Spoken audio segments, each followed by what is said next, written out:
বছরের প্রথম উন্মুক্ত কনসার্টে গাইবেন জেমস, সঙ্গে ৭ ব্যান্ড। ব্যান্ডের শহর বলা হয় চট্টগ্রামকে। দেশের ব্যান্ড সঙ্গীতের অনেক কালজয়ী ব্যান্ডের জন্ম সেখানকার শিল্পীদের হাত ধরে।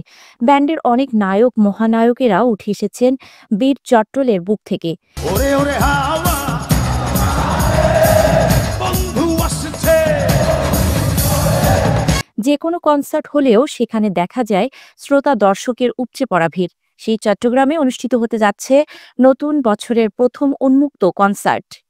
চট্টগ্রাম ফ্লাওয়ার ফেস্ট ২০২৫ গালা নাইট কনসার্ট শীর্ষক আয়োজনটিতে গাইবে দেশের ৮টি ব্যান্ড। আর সেখানে মধ্যমণি হয়ে উপস্থিত হবেন নগরবাউল তারকা মাহফুজ আনাম জেমস। আয়োজক জেলা প্রশাসন চট্টগ্রামের পক্ষ থেকে এই তথ্য নিশ্চিত করা হয়েছে। ব্যান্ডটির পক্ষ থেকেও জানানো হয়েছে জেমসের পরিবেশনার কথা।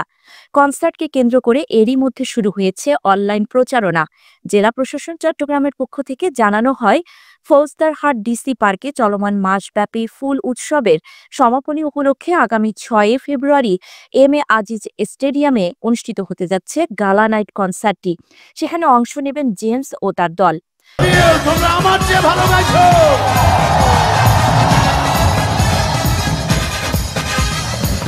আরও গাইবে শিরোনামহীন, আর্ট সেল, লালন, আবহেড রাফা, আরবোভাইরাস, উন্মাদ ও তেরন্দাজ।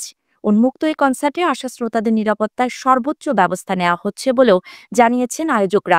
এই কনসার্টের প্রধান আকর্ষণ জেমসদের দল। নগর বাউলের মুখপাত্র রবীন ঠাকুর বলেন, চট্টগ্রামের সঙ্গে আমাদের সম্পর্কটা গভীর আবেগের। সেখান থেকে আমন্ত্রণ আসলে ছুটে যেতেই হয়।